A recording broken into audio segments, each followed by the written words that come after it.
Bah, écoutez, bonjour à tous. Je dois introduire un nouveau webinaire de Nicolas.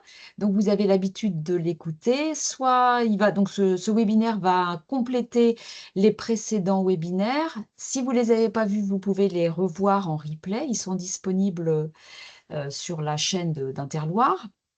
Donc, aujourd'hui, il va y avoir un focus sur les vendanges mécaniques. Euh, Bon, écoutez, rien de plus. Je vous souhaite un bon webinaire et puis dans presque 2 mois, eh ben, de bonnes vendanges. Donc Nicolas, c'est à toi. Merci Béatrice. Bonjour à tous. Oui, Amandine m'a demandé de faire un petit point sur la gestion des vendanges mécaniques, puisque dans le Val-de-Loire, le marché des bulles se partage un petit peu entre les deux types de vendanges, hein, vendanges manuelles et vendanges mécaniques. L'idée, c'est d'avoir un peu une réflexion, comment gérer cela pour faire des vins de qualité, des vendanges de qualité. Voilà. Le point, la problématique du jour, hein, c'est vinification des jus issus de vendanges mécaniques. Est-ce un avantage, est-ce une contrainte? Et surtout de voir ensemble, d'étudier ensemble les différents points de maîtrise de ce type de récolte. Euh, Moi, lorsque je parle de différents types enfin des différents modes de vinification, c'est toujours bien de reclarifier un petit peu les objectifs et les problématiques. Donc, à partir du moment où on veut faire des vins de base, on doit répondre à divers points qui sont assez importants, à mon sens. C'est tout d'abord de maîtriser la charge polyphénolique. Euh, Pourquoi? Parce que cette charge polyphénolique aura un effet direct à la fois sur le gustatif, mais aussi sur l'oxydabilité. Comment faire en sorte d'avoir des vins qui soient aptes à supporter à la fois deux prises de mousse, enfin deux fermentations alcooliques, hein, la fermentation alcoolique primaire et la prise de mousse, mais aussi à tenir dans le temps, hein, puisqu'on a aussi l'élevage. Si on veut avoir le label méthode traditionnelle, on est quand même obligé d'avoir en plus l'élevage de minimum 9 mois, donc il faut que le vin tienne. On fait des vins effervescents, donc il faut s'assurer que les vins gardent une bonne aptitude à la moussabilité, hein, à la mousse et au perlage et à l'effervescence. Et puis, il faut maîtriser la couleur. Donc ça, la couleur, on en a déjà parlé, je vais pas enfin, m'étendre de trop, mais c'est vrai qu'on a déjà parlé de la vinification des vins des cépages rouges en blanc la semaine dernière. Donc là-dessus, je ne vais pas m'étendre de plus. Pour autant, il y a aussi la maîtrise de la couleur des cépages blancs, hein. Si on se retrouve après 9 mois avec un vin qui est déjà jaune et légèrement marron ou orange, en tout cas, ce sera pas très très vendeur. Et donc, il faut maîtriser aussi ce paramètre. L'autre chose, au niveau, on va dire au niveau technique, nous, si on veut faire des vins effervescents de belle facture et avec une belle fraîcheur, faut maîtriser à la fois l'acidité, mais aussi le pH. Le pH, comme vous savez, qui a un impact direct sur la stabilité microbiologique. Donc, comment faire pour gérer, pour garantir une bonne stabilité, hein. Si on décide de faire la malo, il faut qu'elle se fasse. Si on décide de la bloquer, il faut qu'on puisse la bloquer. Et donc, le pH, j'en ai déjà parlé, mais a un effet très, très important là-dessus. Dernier point, c'est qu'on fait des vins qui doivent être stables, soit au niveau tartrique, soit au niveau protéique, selon les modes de prise de mousse qu'on souhaite faire. Mais en tout cas, la vendange, hein, directement a un impact, ou le mode de récolte a un impact direct sur tous ces paramètres. C'est pour cette raison que je dis, on peut faire des beaux vins de qualité, hein, issus de vendanges mécaniques, mais à une condition, c'est de l'anticiper et d'être excessivement précis dans ce qu'on va, dans notre gestion de la vendange.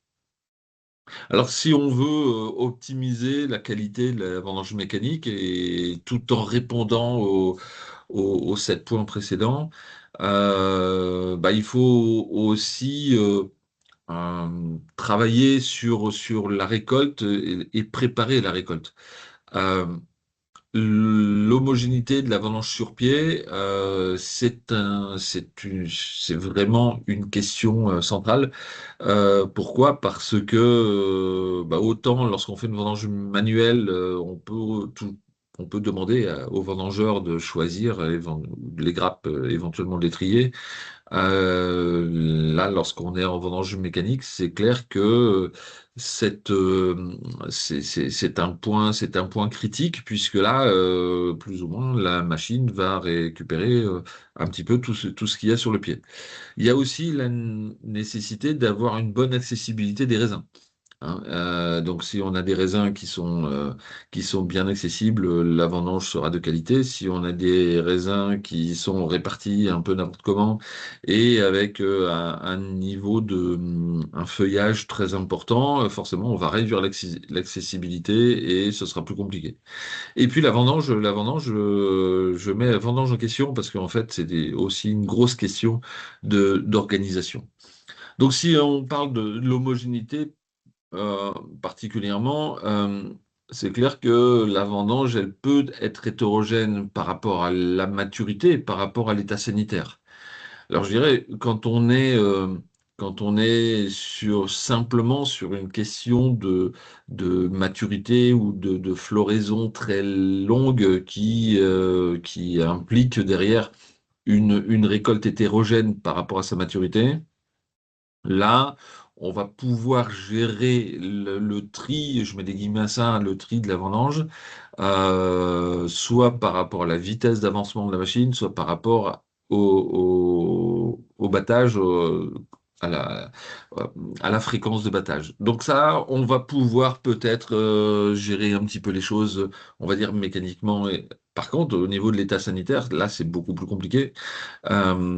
Puisque si vous avez soit des attaques de pourriture, soit des attaques de mildiou, soit des attaques de idiome, etc., là, on aura beaucoup plus de mal à gérer un tri, on va dire, qualitatif et sélectif.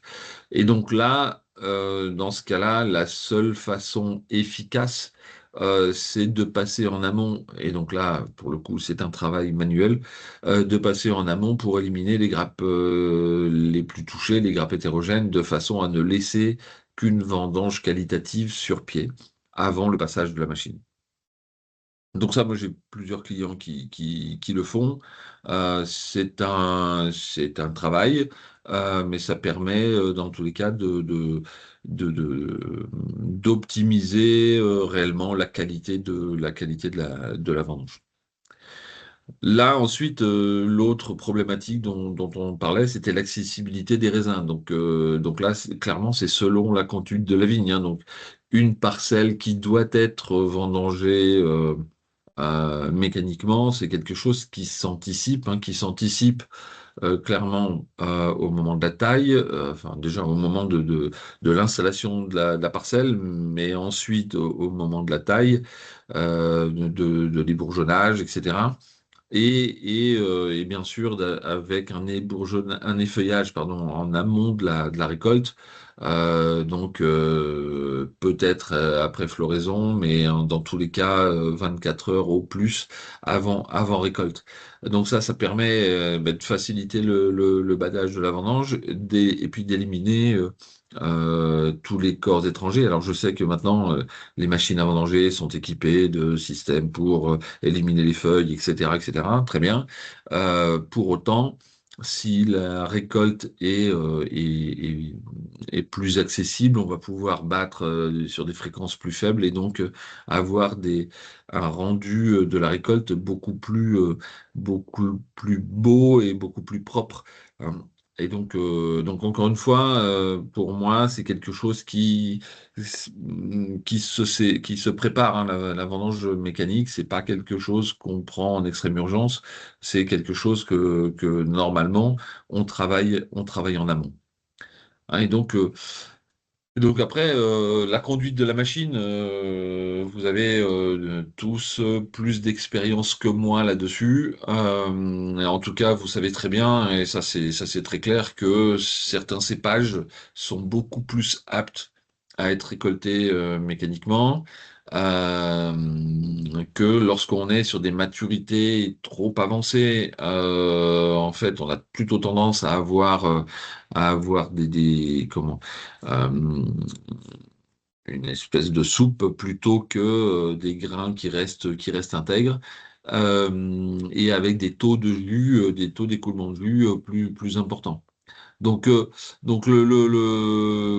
ce que je conseille, hein, c'est de tolérer une perte de récolte, de dire on laisse entre 5-7% de grappes qui ne sont pas battues. Ça permet à quoi? Ça permet de sélectionner les grains les plus mûrs et les grains les plus verts, de les laisser sur pied.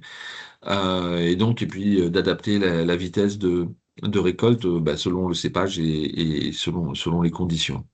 Donc ça, c'est des points qui sont importants, mais encore une fois, c'est des choses qui tombent sous le sens, mais qu'il faut dire. Encore une fois, c'est une vendange qui est très technique, c'est une vendange de précision. Si on veut faire les choses bien, il faut réellement penser en amont la récolte en elle-même. Alors les avantages, hein, c'est très clair, hein, c'est que ça nous permet d'aller très vite. À partir du moment où on a déterminé le point de récolte optimal, on peut opérer très très vite. Et donc, c'est un gain énorme par rapport à une vendange manuelle qui, bah, dans tous les cas, prend du temps, au-delà du coût, je veux dire, mais en tout cas, prend du temps. Ce qui fait que lorsqu'on est sur une vendange manuelle, bah, on est obligé et qu'on gère un volume important, bah, on est obligé d'anticiper pour certaines parcelles et on finit en excès de maturité sur d'autres pour avoir quelque chose de plus ou moins moyenné.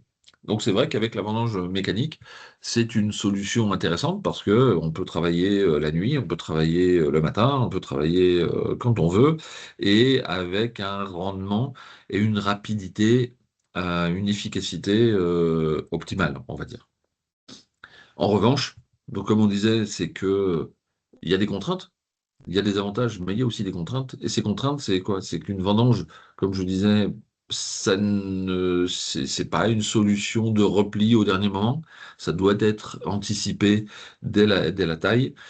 Ça ne convient pas forcément à toutes les parcelles, ça c'est clair. Mais ça convient pas non plus à toutes les qualités de vendange. Et donc, faut pas prendre la vendange mécanique en ultime recours quand on voit que la vendange pourrit. Non, en fait, ça impose de l'anticiper. Hein, donc, si à un moment on se retrouve avec un choix à faire entre une partie vendange manuelle, une partie vendange mécanique, clairement, la vendange mécanique ne doit être dédiée que à la vendange encore saine et pas la vendange déjà altérée. Hein. Donc, et ça, souvent, on fait un petit peu l'effet inverse. C'est-à-dire on va dire, ben voilà, on va aller vite récolter les parcelles altérées avec la vendange mécanique et on continue à faire la vendange manuelle, les, les, les, les vendanges, les parcelles qualitatives. En fait, si on gère comme ça, la partie vendange mécanique sera qualitativement vraiment dégradée et on n'aura pas profité de la compétence qu'on peut avoir avec nos vendangeurs pour aller trier la récolte. Donc c'est quelque chose vraiment qu'il faut anticiper. Euh, voilà, c'est en tout cas à réfléchir dans la gestion. La problématique, c'est quoi, hein? C'est d'aller vers une qualité moyenne et pas une qualité optimisée. Hein. Donc, faut être vraiment vigilant par rapport à ça. Donc, au-delà de la vendange mécanique, moi, je veux m'arrêter sur le transport de cette vendange liquide. On a une vendange euh, qui rend 15, 20, 30 selon les cépages, 50% de jus, avec une horloge, pas une horloge biologique, mais un tic-tac qui commence, et avec des risques au niveau de l'hygiène et des macérations qui s'enclenchent dès la libération du premier jus. Hein, donc ça, c'est quelque chose qu'il faut vraiment, vraiment avoir en tête. Surtout aujourd'hui, dans le climat que nous avons, en vendange fraîche, on va dire que les risques hygiène et les risques de macération, en tout cas la macération est moins rapide, etc. En revanche, quand on fait des vendanges au mois d'août, ce risque hygiène et ce risque macération est vraiment, vraiment très important. Et donc là, si on fait un focus sur le risque hygiène, tout d'abord, euh, il faut dire les choses. C'est que la machine, ça devient votre premier pied de cuve. La benne, ça devient le deuxième pied de cuve de la cave. La pompe, les tubes, le pressoir, etc., deviennent des pieds de cuve vraiment importants. Donc, vous avez cette obligation de nettoyage, mais aussi de désinfection. Moi, je vois trop souvent des machines c'est juste un petit coup d'eau et le soir, et puis c'est bien. Les bennes, c'est vaguement un coup de jet quand on l'a vidé et hop, ça repart. Et je vous parle même pas des tubes, notamment quand on a des conduites fixes où là, en gros, les conduites sont désinfectées une fois par an, si tout va bien. Donc là, faut bien considérer que la vendange mécanique, c'est une vendange très technique, où le risque hygiène est optimal. Et si on ne prend pas garde au développement microbiologique, je veux dire, à un moment, on n'arrive même plus à débourber parce que le jus fermente déjà dans la benne, quoi. Alors, alors clairement, ben, on a des inhibiteurs pour maîtriser le risque hygiène, hein, mais avant de travailler sur les inhibiteurs, moi je dirais qu'il faut déjà travailler sur le maîtrise de l'hygiène et la désinfection de notre matériel. Donc encore une fois, une machine, ça se nettoie et ça se désinfecte. Les bennes, ça se nettoie, ça se désinfecte. Et à chaque vidange, alors je conçois que la machine, ça soit pas possible de le faire entre chaque parcelle. Pour autant, tous les jours, elle doit être désinfectée, nettoyée, désinfectée, pour s'assurer que le lendemain, on recommence pas avec un niveau de contamination déjà important. Ensuite, la pompe, les tubes, enfin les, les tuyaux, etc. Et bien sûr le pressoir, mais le pressoir, vous le savez, on en reparlera encore. Après, on peut effectivement limiter le développement des micro-organismes, hein, des levures indigènes ou des bactéries à la vigne en ajoutant éventuellement du SO2 plus des coadjuvants, donc des tanins, etc., de l'acide ascorbique, etc. Très bien. Enfin, très bien. Oui et non, c'est que en fait, quand vous allez apporter du SO2 sur les raisins, en fait, le SO2, en fonction des doses que vous allez apporter, vont aller extraire des polyphénols que eux, vous voulez éliminer par la suite. Donc, il faut être très vigilant par rapport à ça. Donc moi aujourd'hui je travaille beaucoup plus, je conseille beaucoup plus d'aller sur de la bioprotection, d'utiliser des Metsugovia, des Pulcherima, éventuellement des Taurospora, en tout cas pour limiter la prolifération des micro-organismes, on va dire, pathogènes, et essayer de gérer un petit peu en amont cette flore indigène sans aller, par ajout de SO2, extraire des pellicules trop de polyphénol. Alors, et après, parce qu'effectivement, avec le SO2 ajouté, ben, vous allez augmenter les extractions polyphénoliques. Alors, quand on parle de macération, hein, on parle de macération, il y a Il y a le temps. Le temps, c'est un facteur important. Il y a la température de la récolte, qui est un facteur aggravant. Et puis la qualité de la vendange. Alors, plus la vendange est saine, moins ce risque de macération va être important. Plus la vendange est incertaine, plus ce risque de macération va être problématique. Donc on considère hein, que si on veut travailler de façon technique, de façon acceptable, une vendange mécanique, euh, entre le premier raisin récolté et son arrivée dans le pressoir, on ne doit pas excéder 2 heures. Et entre le dernier raisin mis dans la benne et la vidange de la benne, on ne doit pas excéder 1 heure. Ça, c'est dans des conditions de récolte à 17, 18 degrés, etc. Donc, plus la température augmente, plus ce temps optimal de gestion de la vendange diminue.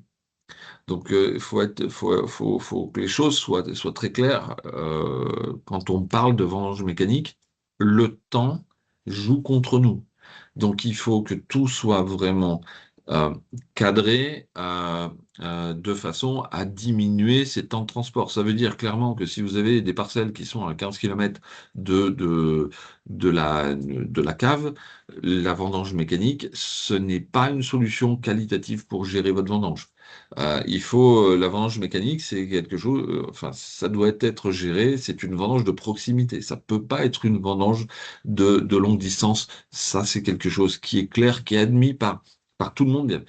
Personne ne va aller contre cet état de fait, tout simplement parce que dès l'instant que vous faites une vendange mécanique, vous avez obligatoirement libération de jus, et à partir de là, c'est un moment que vous ne maîtrisez plus.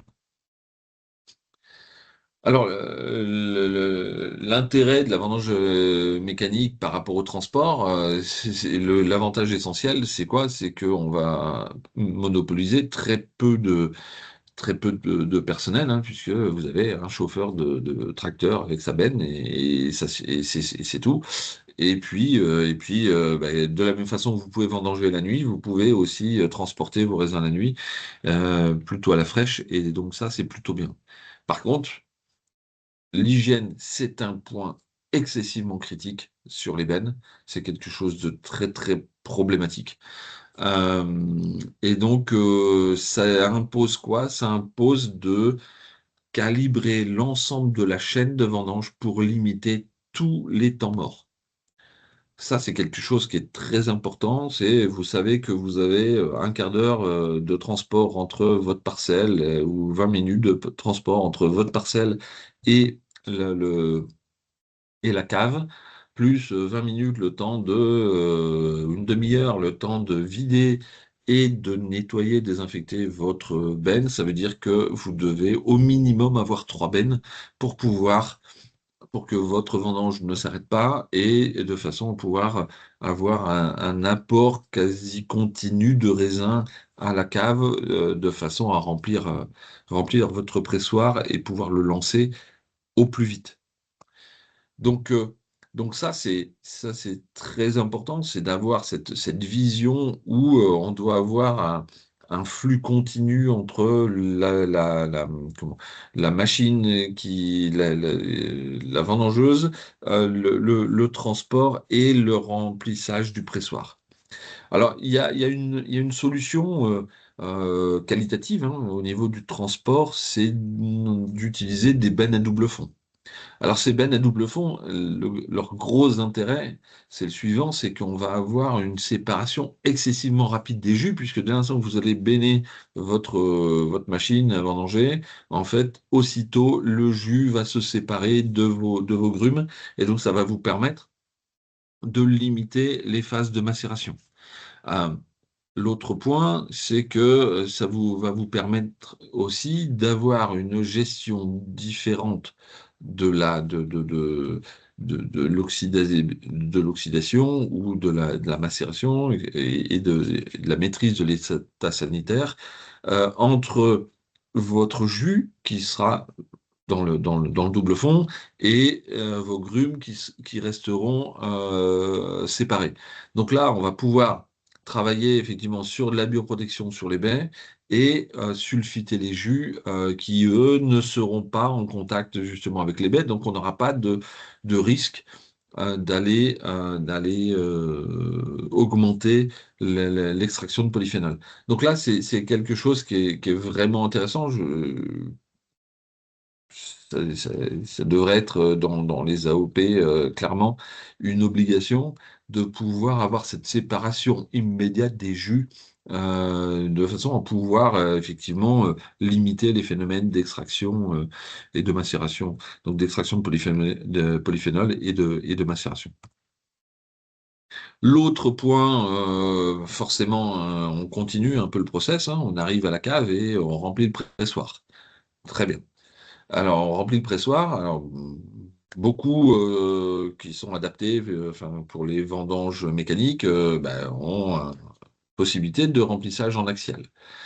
Pour moi, le remplissage en axial, c'est tout sauf qualitatif. C'est quelque chose de terrible, tout simplement. Pour quelle raison? Tout simplement parce que quand vous allez remplir en axial, en fait, bah, tant que votre pressoir est rempli à moins de 50%, vous avez à peine un bar de pression. Ça dépend de la hauteur où est mis votre pressoir, comment vous êtes installé. Par contre, à partir du moment où vous êtes à moitié remplissage, vous pouvez monter jusqu'à 2 bars, simplement pour pousser la vendange dans le fond du pressoir. Et alors, quand votre pressoir est quasiment plein, là, vous montez jusqu'à 4 barres de pression pour être sûr de le remplir à top, quoi. Donc là, c'est juste terrible, hein. Je vous rappelle juste que vos membranes, au mieux ou au pire, je ne sais pas, vont à 2 barres de pression, ce qui fait qu'en fait, quand vous avez rempli votre pressoir à toc, ben, toute l'action d'extraction de jus, elle est déjà faite. Donc votre pressoir, dans ce cas-là, ce n'est plus un pressoir, c'est juste un égouttoir. Donc, de façon très claire, si on veut remplir nos pressoirs de façon qualitative, ben, dans l'ordre des choses à faire, la première chose, c'est dans le respect optimum, c'est d'avoir des bennes à double fond, de pouvoir écouler les jus libres de la benne et de charger votre pressoir en direct par la porte.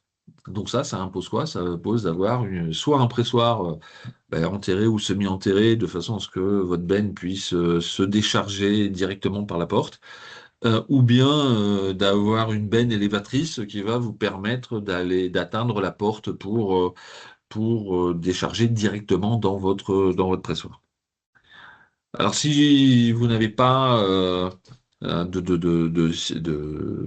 benne, enfin de benne à double fond, bah donc dans ce cas-là, vous pouvez dans tous les cas jouer avec la gravité et faire un chargement direct dans le pressoir par la porte. Moins bien, c'est de charger votre pressoir par une sauterelle. Dans ce cas-là, je préfère de loin la sauterelle à la pompe.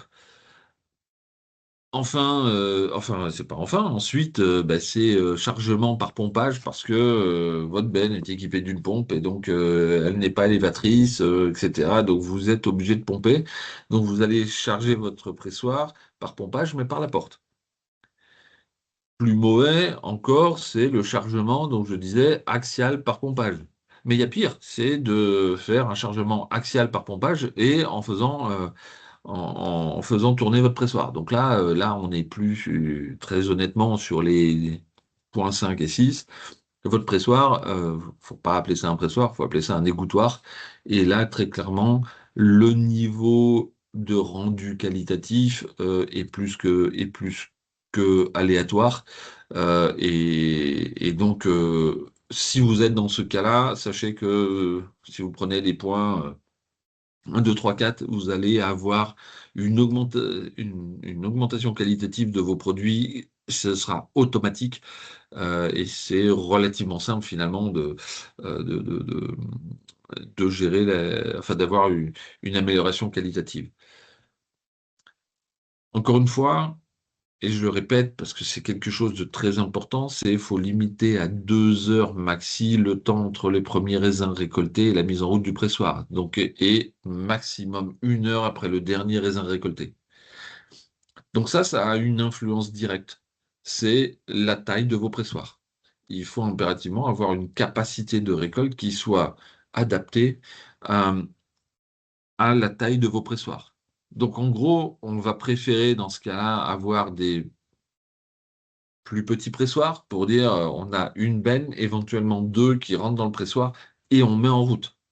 Ou bien quand on a deux pressoirs, enfin un gros pressoir, ben là on va utiliser éventuellement deux machines à vendanger. L'idée étant toujours la même, de réduire le temps. Donc à un moment, si on veut travailler correctement, eh bien ça peut être aussi intéressant de se mettre ensemble avec son voisin pour partager. Il a une machine, vous en avez une, vous vous mettez ensemble et vous travaillez ensemble. Vous aurez dans ce cas-là l'un et l'autre un meilleur rendu qualitatif de votre récolte, tout simplement parce que vous aurez diminué les temps d'attente entre votre récolte et l'extraction des jus. Euh, la folie des gros pressoirs, c'est quelque chose qui est important. Encore une fois, pour une rotation, pour limiter ces temps d'attente, ces temps morts, où le raisin attend soit dans la benne, soit dans le pressoir, voilà. Euh, il faut réellement travailler sur des petits pressoirs et calibrer la taille du pressoir à votre capacité de récolte. Ça, c'est quelque chose d'important. Alors pour vous, dans le Val-de-Loire, c'est vrai que c'est un peu compliqué puisque vous êtes sur des créments, raisin entier obligatoire. Vous pouvez être sur des saumures, donc éventuellement vendange machine. C'est vrai que quand on a des petits pressoirs, la gestion du crément, c'est compliqué. Euh, pour autant, voilà, c'est quelque chose qu'il faut réellement réfléchir euh, de façon à optimiser vos différents modes de pressurage euh, pour avoir toujours la même exigence, on va dire, qualitative. Autre petit point important, il y a différents types de pressoirs. Et c'est vrai que quand vous remplissez par la porte, la problématique, c'est quoi? C'est que vos drains sont sur le côté.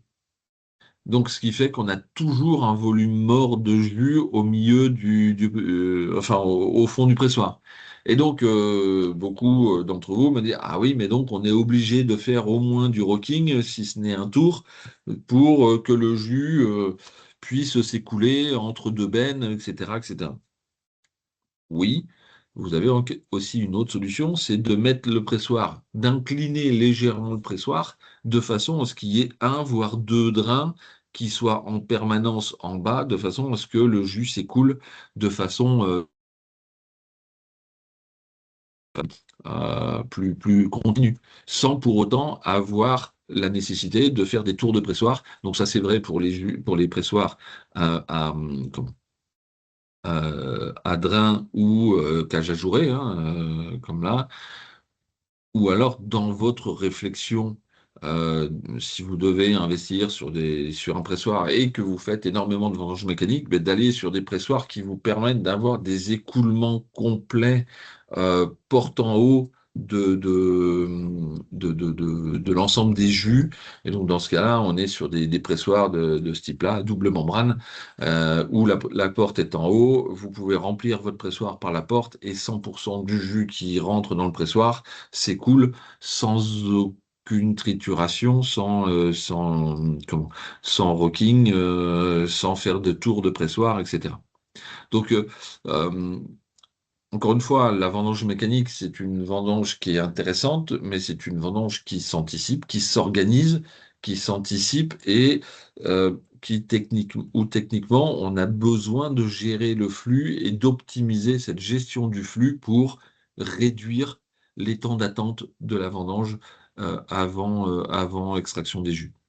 Bien sûr, dans ce cas-là, c'est le pressoir qui gère les machines et pas les machines qui font leur boulot et où les raisins finissent par attendre pendant 2 heures, 3 heures, 4 heures le temps du cycle de pressurage. Là, une fois que les pressoirs sont pleins, clairement, la machine s'arrête. et de façon à ne pas, encore une fois, avoir un temps de contact pellicule-jus trop important. Alors, il y a différents types de pressoirs. Est-ce qu'il faut de l'inertage? Est-ce qu'il en faut pas? Moi, clairement, l'inertage, pour moi, c'est incohérent à partir du moment où la vendange n'est pas protégée dès la récolte. Alors, on peut toujours l'avoir, mais je vois pas trop, très honnêtement, je vois pas trop l'intérêt. Et voire à la limite, ça peut être contre-productif dans la mesure où dans ce cas-là, si on a eu une extraction de polyphénol par macération et qu'une partie de ces polyphénols précipite par oxydation au moment de l'écoulement des jus et au moment du débourbage, c'est pas forcément un mal, quoi. En tout cas, moi je mets l'accent énormément là-dessus sur le nettoyage parce que le risque est maximum, mais vraiment maximal. Et on a cette obligation, clairement, d'avoir un rinçage des désinfections entre chaque cycle. Donc là, où faut être clair, c'est que tous les pressoirs doivent pouvoir être nettoyés rapidement et désinfectés rapidement entre chaque cycle. Voilà. Si on parle de la programmation, hein, des pressoirs, en fait, comme pour la vendange manuelle, hein, en fonction de l'état de maturité, en fonction du cépage, en fonction de la qualité de la vendange, en fonction du mode de chargement du pressoir, eh bien, on va devoir créer des programmes de pressurage pour essayer d'en extraire le meilleur. Alors, naturellement, là, on est dans une vendange qui est très peu drainante. Donc, il y a une tendance à, à- au colmatage très, très importante. Pourquoi? Parce que, en fonction de votre mode de récolte, de votre mode de transport et ou de chargement de pressoir, vous allez avoir une vendange qui va être plus ou moins triturée. Donc, vos grumes vont avoir tendance à être déjà bien aplati et les jus potentiellement déjà séparés. Donc le choix du programme est important. Donc pour autant, c'est pas parce qu'on est sur de la vendange mécanique qu'on peut pas faire de fractionnement de jus. Donc là-dessus, je suis très très clair. On peut, avec de la vendange mécanique, à condition qu'elle soit bien gérée, faire des fractionnements de jus qui nous permettent de faire aussi des cuvées très haut de gamme avec des longs temps des longs potentiels de garde. J'ai aucun problème là-dessus, simplement à condition que la partie récolte pressoir ait été bien gérée. Et donc là, on va pouvoir avoir très facilement trois voire quatre types de jus, hein. Le free run, ce jus libre, si on a la chance, ou la chance, ou si on a eu l'idée de génie d'acheter des bennes à double fond, on va pouvoir tout de suite, en arrivant à la cave, extraire ce jus de la benne. Ok, et donc ça nous fait une première qualité de jus. Ensuite, on aura le jus de chargement du pressoir, qui sera un jus qui sera à mi-chemin entre le free run et la cuvée. Après, on aura la cuvée. La cuvée, c'est ce jus qui va être extrait à basse pression, donc le volume ne sera pas énorme, mais pour autant on aura cette capacité d'aller extraire 15-20% de jus de très belle facture, avec une belle fraîcheur, une belle acidité, très peu de polyphénol, etc. Et puis on aura clairement les jus de fin de presse. Donc potentiellement vous pouvez avoir au minimum 3, éventuellement 4 jus de qualité différente, comme pour les vendanges manuelles, mais là en vendange mécanique. Et donc là, le choix du programme, il est clairement important, hein. Donc c'est un rappel que vous avez déjà vu, parce que je vous en ai déjà parlé plusieurs fois. Vous avez ce type de programme créneau, le type de programme type champagne, comme ça, séquentiel, ou bien un système d'égouttage dynamique. moi, très clairement, je vais vous encourager à aller sur ce dernier type de programmation. Le programme Champagne, clairement, n'est pas adapté. Pourquoi? Parce que vu que vous avez très peu de drainage, on va se retrouver avec enfin, très peu de capacité drainante. On ira trop haut dans les pressions. Alors que là, ben, sur le cycle 1, on va peut-être finir à 200, 250 millibars. Cycle 2, on va finir à 300, 350 millibars, etc. Donc, on va pouvoir utiliser notre pressoir à la fois comme, entre guillemets, égouttoir, mais aussi comme pressoir en allant extraire le jus qui est encore emprisonné dans les grains qu'on aura, intègre au moment du chargement du pressoir. Donc là, ça fait des programmes de ce type-là hein, qui sont aussi relativement longs mais qui permettent effectivement d'avoir une extraction excessivement qualitative des jus de vendange avec cette première premier jus donc moi j'ai appelé free run hein, donc jus de chargement enfin jus de benne et jus de chargement qu'on dans ce cas-là qu'on peut assembler. Ensuite, la cuvée, en fonction de notre exigence qualitative, aussi en fonction du cépage. Cette cuvée, elle peut représenter juste la première serre ou éventuellement la première, la deuxième serre. Et puis ensuite, on va, en fonction du temps d'attente des raisins, en fonction du niveau de trituration, on va avoir les fins de presse. En sachant que c'est sûr que le premier jus, ça va représenter 30, 40, 50% selon le mode de chargement du pressoir. On peut avoir 50% du jus qui est déjà coulé rien que avant de mettre le pressoir en route. Ce qui fait que la fraction 2, la fraction cuvée, ben, ça va représenter 15-20% du jus et la fraction 3 autour de 30% du jus.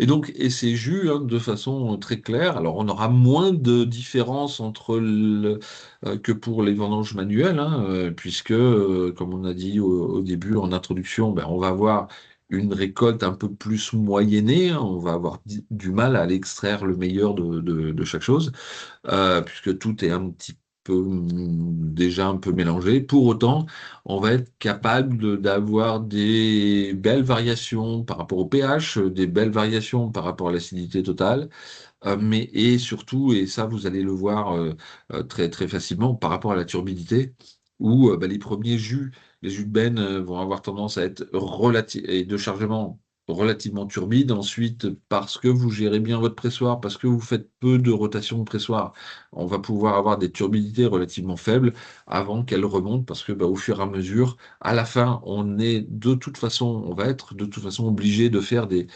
rotations parce que, encore une fois, on a une masse de vendange qui est très peu drainante. Et donc, à un moment, pour casser les poches de jus, on est obligé de faire ces rotations. Mais, encore une fois, on aura été capable, avec ce type de pressoir, d'extraire vraiment le meilleur du meilleur. Et donc là, on va aller jouer sur des fractionnements comme ça. Donc voilà, la cuvée, on peut même imaginer la cuvée aller sur deux fractions différentes. Tout simplement, ces deux fractions vont avoir pour but de vraiment aller extraire le top du top pour faire une cuvée un petit peu plus haut de gamme. Par exemple, pour avoir des pH qui soient un petit peu plus faibles, une meilleure définition acidulée. Et donc, ce sera votre première serre qui va vous permettre ça. Et uniquement la première serre. À partir du moment où on commence à aller déjà sur la deuxième, le pH a tendance déjà à remonter un peu, avec une libération de cations un peu plus importante. Pas forcément liée à une baisse d'acidité totale, mais surtout à la libération de cations. L'autre point aussi par rapport à ces programmes de pressurage, hein, et ça c'est des demandes que je reçois soit de votre part, soit d'ailleurs, c'est mon fabricant de pressoir m'a dit qu'avec mon pressoir qui était génial, je pouvais faire une extraction de jus en 1 heure et demie ou en 2 heures. Bon bah les promesses n'engagent que ceux qui les entendent. Moi, je peux vous dire que qualitativement, c'est juste pas possible. Il vous faut entre 3 et 4 heures dans tous les cas pour extraire les jus. Sauf si vous voulez vraiment, enfin, si vous ne recherchez pas la qualité, là c'est différent, mais dans ce cas-là, même en 1 heure, on est capable de faire un programme de pressurage qui assèche. Donc si on veut faire les choses vraiment bien, correctement, avec un bon rendu qualitatif, c'est 4 heures de pressurage. C'est quelque chose qui est pratiquement, c'est un plancher de verre en dessous duquel vous aurez du mal à aller, encore une fois, dans une recherche qualitative. Alors quand on a cette possibilité effectivement de séparer les jus, c'est pourquoi? C'est pour avoir des traitements qui soient différenciés en fonction de la qualité des jus, hein, donc en fonction de leur risque microbiologique ou oxydatif, de leur turbidité et des traitements correctifs éventuellement qu'il faudrait apporter. Alors, pour gérer la microbiologie comme l'oxydation, hein, on reste sur des choses, on va dire, très classiques. SO2 plus coadjuvant, ou bien pour ceux qui sont sur des sans sulfite ajoutés, des apports de bioprotection.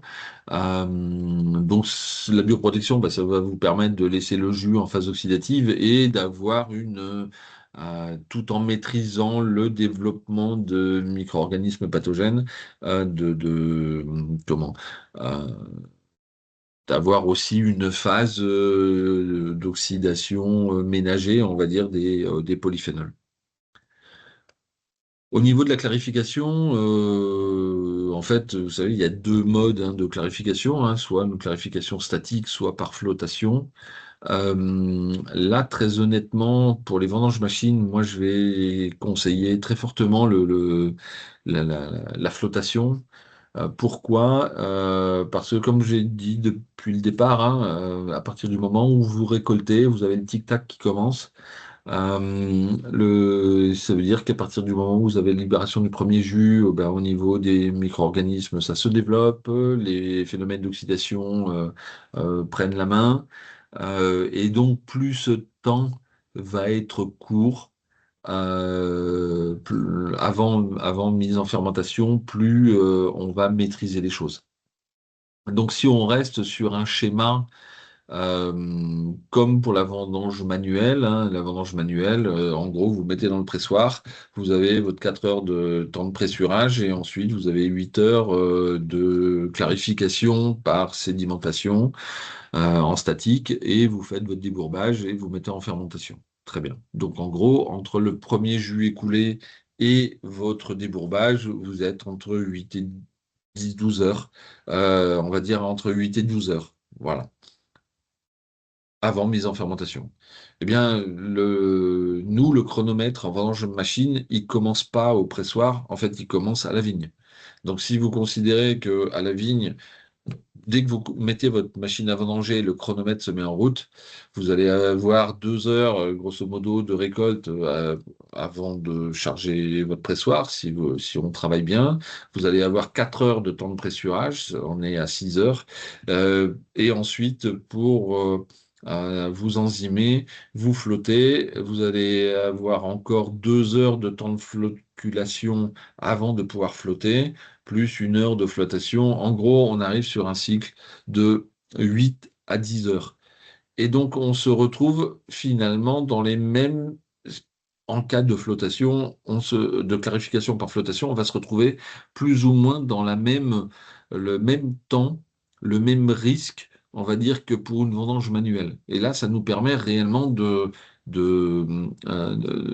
traiter les jus qualitativement et de les mettre en fermentation rapidement de façon à pas multiplier les risques. Donc là, ben, pour les enzymes, donc là, on est obligé d'enzymer hein, pour réduire les temps de floculation. Donc là, c'est pectynliase, pectinestérase, polygalaturonase, et parce que on est sur des niveaux de turbidité très élevés, les préparations enzymatiques sont souvent aussi enrichies enfin, élaborées avec des hémicellulases et de la cellulase. Mais tout ça, ça veut dire quoi? Ça veut dire que voilà, on va pouvoir enzymer directement les jus sortis de pressoir. 2 heures après, la floculation est faite, on lance la flottation. 1 heure après, la flottation est terminée, le chapeau monte et on va pouvoir, après 1 heure, 1 heure et demie d'attente selon les volumes, on va pouvoir commencer à soutirer les jus.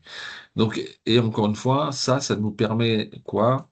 Ça nous permet simplement de respecter, grosso modo, le temps entre le premier jus, le temps de 12 heures, hein, entre le premier jus libéré dans la parcelle par la machine à venanger et la mise en fermentation alcoolique.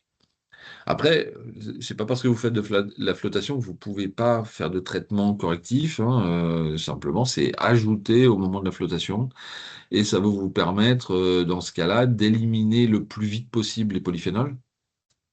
Alors, les polyphénols, surtout les polyphénols oxydables, hein, ça va vous permettre d'améliorer la gestion de l'oxydabilité de vos vins et aussi, et ça c'est important puisqu'on fait des vins effervescents, de préserver la moussabilité. Parce que plus ces petits polyphénols réactifs vont rester en contact avec le jus, plus en fait ils vont réagir aussi avec les protéines du jus, vont précipiter et par suite vous aurez une baisse de la moussabilité.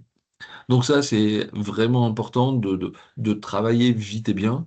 La vitesse, ok, la vitesse de récolte c'est bien, la vitesse de pressurage c'est bien, mais il faut aussi être, nous en cave, très réactifs, à la fois dans la clarification, mais aussi dans les traitements. Et après, de la même façon que vous traitez vos jus en statique, vous pouvez traiter vos jus de vendange mécanique avec du charbon, avec de la PVPP, avec des protéines animales ou végétales, sans aucun problème. Vous avez aussi cette possibilité de gérer soit une partie en oxydation ou voire hyperoxydation si c'est nécessaire, ou bien en réduction si vous voulez le faire. C'est-à-dire que lorsque vous allez flotter, soit vous allez flotter à l'azote, soit vous allez flotter à l'air. C'est votre choix, c'est à vous d'adapter en fonction de votre charge polyphénolique et du type de vin que vous souhaitez élaborer. En tout cas, moi, sur les vendanges machines, les vendanges mécaniques, je pousse vraiment à la flottation. Ça permet d'atteindre très rapidement des niveaux de turbidité très faibles et donc d'aller en fermentation vraiment au plus vite.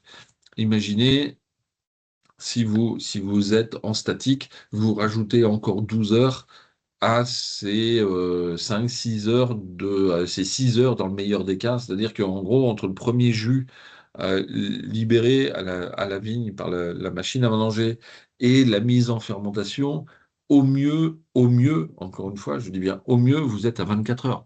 En 24 heures, vous avez toutes les chances d'avoir un développement de levure apiculée, de bactéries, etc., etc. On ne maîtrise plus du tout les choses.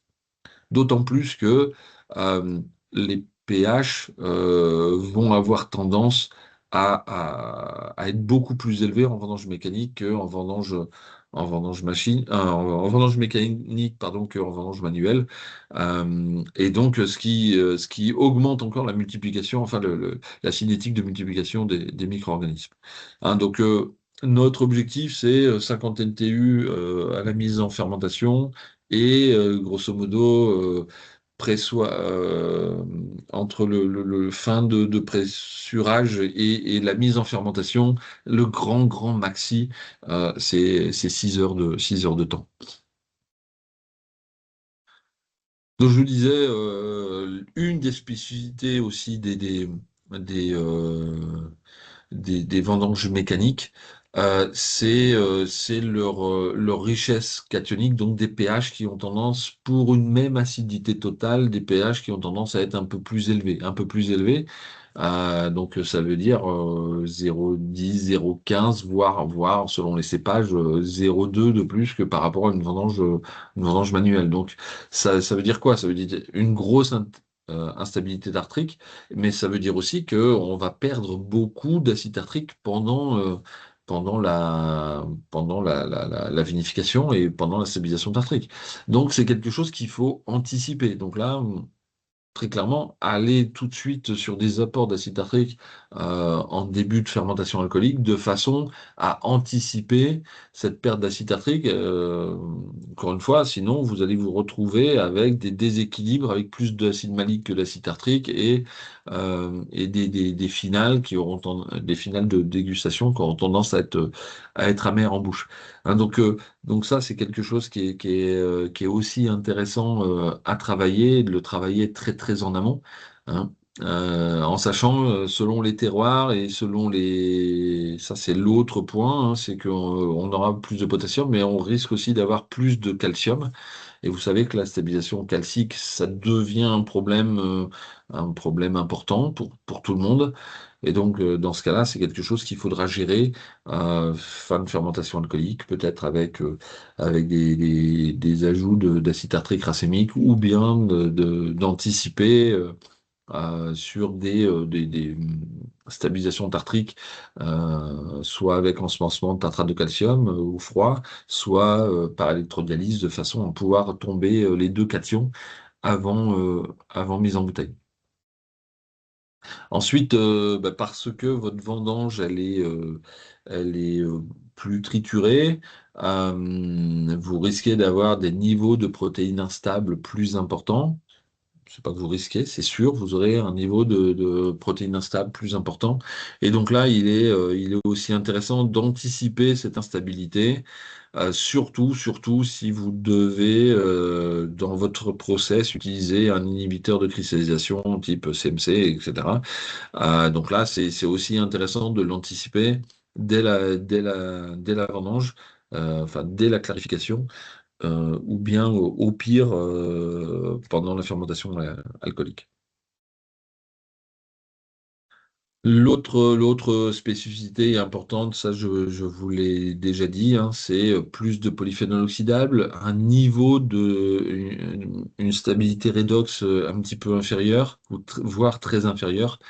Et donc là, faut avoir ça en tête dans la gestion de nos fermentations alcooliques, sur les fins des fermentations alcooliques ou en prévision de l'élevage, de faire des apports. Moi, c'est ce que je conseille assez facilement, en tout cas en préventif, de faire des apports de levure riches en glutathion de façon à compenser un petit peu ce manque de stabilité redox des jus issus de vendange mécanique. Donc pour conclure de tout ça, clairement, la vendange machine, moi je considère qu'on peut faire des vins de qualité avec la vendange machine, mais et aussi parce que la vendange machine a quand même des intérêts vraiment intéressants par rapport à la vitesse de travail. Ça nous permet d'être beaucoup plus près de l'optimum de maturité, de l'optimum de récolte. Euh, Aujourd'hui, on a tous, quelle que soit la région, quel que soit le pays, des problèmes de main-d'œuvre. Donc, ça nous permet en partie, je dis bien en partie, de nous affranchir de la main-d'œuvre. En tout cas, la main-d'œuvre qu'on a, ça nous oblige aussi à avoir une main-d'œuvre beaucoup plus qualifiée, beaucoup plus précise dans le travail. Ça nous permet aussi de travailler la nuit, donc de travailler avec des températures de raisin, de récolte beaucoup plus fraîches que en plein midi à 30-35 degrés. Donc ça, ce sont vraiment les intérêts majeurs. Malgré tout, il y a des intérêts d'un côté, mais il y a aussi des inconvénients. Ces inconvénients, c'est le tri de récolte qui est plus qu'aléatoire, bien qu'il y ait des trieurs, etc., etc. Ok, mais en tout cas, si on a une récolte de, hétérogène par rapport à l'état sanitaire. Clairement, faudrait pouvoir faire un passage avant la machine. Je mets des guillemets à ça, à temps perdu, de façon, puisqu'on n'a pas de perte de temps, on est bien d'accord, mais peu importe. En tout cas, avant de passer la machine, il faudrait pouvoir faire un passage pour éliminer les grappes vraiment trop altérées. Moi, je suis pas convaincu, très honnêtement, que la vendange machine soit adaptée à tous les cépages. Quand on a des cépages bien construits, des pellicules suffisamment dures, ça va. Quand on a des cépages avec des pellicules trop fines et des grains trop gros, je pense que la vendange machine n'est pas adaptée. En tout cas, pas adaptée pour faire une récolte de qualité. Ça demande de la compétence pour pouvoir réagir très vite. Donc, ça ne s'improvise pas, ça se réfléchit, parce va falloir travailler très rapidement. Les décisions doivent être prises très rapidement. Ça demande du matériel, hein, du matériel, soit en termes de transport, on a parlé de benne à double fond, et d'avoir les pressoirs qui soient directement adaptés à notre capacité de récolte, à notre capacité de transport de raisins, de façon toujours à limiter, encore une fois, les temps d'attente des raisins. Le volume de cuvée, je mets cuvée entre guillemets parce que, mais en tout cas, on a la possibilité de récolter des beaux jus de grande qualité et avec de beaux potentiels. Sauf que ce volume, ça va représenter au grand max 20%, 25%, si je suis vraiment gentil, du volume total des jus écoulés. Pour autant, on est capable de le faire. Donc ça, à comparer avec une vendange manuelle où, grosso modo, on peut avoir 50% de cuvée, voire même un peu plus. Donc voilà. Mais pour moi, par contre la vendange machine, réellement, c'est une solution pour moi pas vraiment adaptée à une vendange détériorée. C'est comme je disais tout à l'heure, si on a une vendange qui s'altère, utilisons la vendange machine pour aller sur la vendange de qualité pour la rentrer avant qu'elle ne se détériore et utilisons les vendangeurs de façon à trier nos raisins. C'est pas une bonne solution pour un domaine qui est mal préparé. Donc mal préparé, c'est j'ai un gros pressoir, j'ai une seule benne et je dois passer par un conquet et par une pompe à vendange pour remplir mon pressoir. Donc là, ça devient vite une catastrophe. Donc c'est intéressant, comme on disait, pour pallier un problème de main-d'œuvre. Oui, mais la main-d'œuvre qu'on a, faut que ça soit une main-d'œuvre qualifiée, une main-d'œuvre qui soit prête, qui a les clés pour prendre les bonnes décisions, à la fois de chargement de pressoir, à la fois de battage pour la machine à vendanger, mais aussi pour les traitements des jus. Donc, donc d'un certain côté, ça peut être intéressant. D'un autre côté, il y a quand même des contraintes. Encore une fois, si on veut faire des produits de qualité, et mon propos s'inscrit directement dans cette réflexion et pas simplement pour faire du vin, histoire de faire du vin. Non, si on veut faire réellement un produit de qualité, la vendange machine a de grands avantages, mais a aussi des contraintes et des exigences. Voilà. Donc, voilà, moi, encore une fois, j'ai pas, on n'est pas, euh, c'est pas 100% vendange manuelle qui est bien et 100% vendange machine qui est négative. Bien au contraire, on peut bien travailler l'un et l'autre. Si on s'en donne les moyens, ça permet réellement de gérer des problématiques, de gérer et ça apporte des solutions, encore une fois, qualitatives. Voilà, je vous remercie de cette attention.